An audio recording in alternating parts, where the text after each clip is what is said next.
بسم اللہ الرحمن الرحیم۔ السلام علیکم ناظرین گرامی، آپ کے بچے بھلے آپ سے پوچھے یا نہ پوچھے، آپ انہیں یہ ضرور بتایا کیجئے کہ ہم فلسطین سے اس لیے محبت کرتے ہیں کہ یہ فلسطین انبیاء علیہ السلام کا مسکن اور سرزمین رہی ہے۔ حضرت ابراہیم علیہ السلام نے فلسطین کی طرف ہجرت فرمائی۔ اللہ تعالیٰ نے حضرت لوط علیہ السلام کو اس عذاب سے نجات دی جو ان کی قوم پر اسی جگہ نازل ہوا تھا۔ حضرت داؤد علیہ السلام نے اسی سرزمین پر سکونت رکھی اور یہی اپنا ایک محراب بھی تعمیر فرمایا۔ حضرت سلیمان علیہ السلام اسی ملک میں بیٹھ کر ساری دنیا پر حکومت فرمایا کرتے تھے۔ چونٹی کا وہ مشہور قصہ جس میں ایک چونٹی نے اپنی باقی ساتھیوں سے کہا تھا، اے چونٹیوں اپنے بلوں میں گھس جاؤ، یہیں اس ملک میں واقع وسکلان شہر کی ایک وادی میں پیش آیا تھا، جس کا نام بعد میں وادی النمل یعنی چونٹیوں کی وادی رکھ دیا گیا تھا۔ حضرت زکریا علیہ السلام کا محراب بھی اسی شہر میں ہے۔ حضرت موسیٰ علیہ السلام نے اسی ملک کے بارے میں اپنے ساتھیوں سے کہا تھا کہ اس مقدس شہر میں داخل ہو جاؤ۔ انہوں نے اس شہر کو مقدس اس شہر کے شرک سے پاک ہونے اور انبیاء علیہ السلام کا مسکن ہونے کی وجہ سے کہا تھا۔ اس شہر میں کئی معجزات وقوع پذیر ہوئے، جن میں ایک کنواری بی بی حضرت مریم علیہ السلام کے بطن سے حضرت عیسیٰ علیہ السلام کی ولادت مبارکہ بھی ہے۔ حضرت عیسیٰ علیہ السلام کو جب ان کے قوم نے قتل کرنا چاہا تو اللہ تبارک و تعالیٰ نے انہیں اس شہر سے آسمان پر اٹھا لیا تھا۔ ولادت کے بعد جب عورت اپنی جسمانی کمزوری کی انتہا پر ہوتی ہے، ایسی حالت میں بی بی مریم کا کھجور کے تنے کو ہلا دینا بھی ایک معجزہ الہی ہے۔ قیامت کی علامات میں سے ایک حضرت عیسیٰ علیہ السلام کا زمین پر واپس تشریف اسی شہر کے مقام سفید مینار کے پاس ہوگا۔ اسی شہر کے ہی مقام باب اللط پر حضرت عیسیٰ علیہ السلام مسیح الدجال کو قتل کریں گے۔ فلسطین ہی ارض محشر ہے۔ اسی شہر سے ہی یاجوج و ماجوج کا زمین میں قتال اور فساد کا کام شروع ہوگا۔ اس شہر میں وقوع پذیر ہونے والے قصوں میں سے ایک قصہ طالوت اور جالوت کا بھی ہے۔ فلسطین کو نماز کی فرضیت کے بعد مسلمانوں کا قبلہ اول ہونے کا اعزاز بھی حاصل ہے۔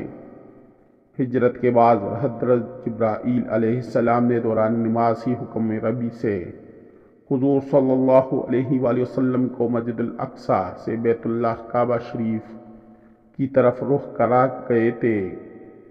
جس مسجد میں یہ واقعہ پیش آیا وہ مسجد آج بھی مسجد قبلتین کہلاتی ہے۔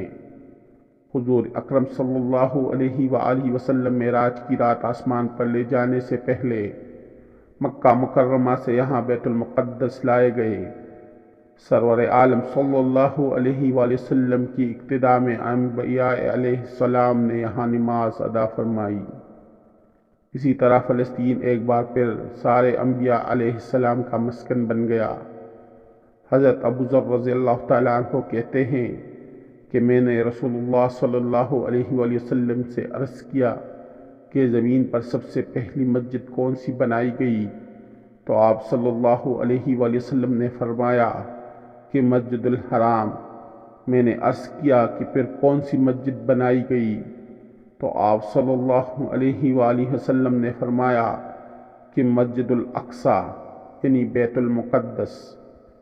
میں نے پھر عرض کیا کہ ان دونوں کے درمیان کتنا فاصلہ تھا؟ آپ صلی اللہ علیہ وآلہ وسلم نے فرمایا کہ 40 برس کا، اور تو جہاں بھی نماز کا وقت پالے وہی نماز ادا کر لے، بس وہ مسجد ہی ہے۔ وصال حضرت محمد مصطفیٰ صلی اللہ علیہ وآلہ وسلم کے بعد حضرت ابوبکر صدیق رضی اللہ تعالیٰ عنہ کو ارتداد کے فتنہ اور دیگر کئی مشاکل سے نمٹنے کے لیے عسکری اور افرادی قوت کی اشد ضرورت کے باوجود بھی ارض شام فلسطین کی طرف آپ صلی اللہ علیہ وآلہ وسلم کا تیار کردہ لشکر بھیجنا بھی ایک ناقابل فراموش حقیقت ہے۔ اسلام کے سنہری دور فاروقی میں دنیا بھر کی فتوحات کو چھوڑ کر محض فلسطین کی فتح کے لیے خود حضرت عمر فاروق رضی اللہ تعالی عنہ کا چل کر جانا اور یہاں پر جا کر نماز ادا کرنا اس شہر کی عظمت کو اجاگر کرتا ہے۔ دوسری بار بین معراج کی رات بروز جمعہ 27 رجب 583 ہجری کو صلاح الدین ایوبی رحمۃ اللہ علیہ کے ہاتھوں اس شہر کا دوبارہ فتح ہونا بھی ایک نشانی ہے۔ بیت المقدس کا نام قدس قرآن سے پہلے تک ہوا کرتا تھا۔ قرآن نازل ہوا تو اس کا نام مسجد الاقصی رکھا گیا۔ قدس اس شہر کی اس تقدس کی وجہ سے ہیں جو اسے دوسروں شہروں سے ممتاز کرتی ہیں۔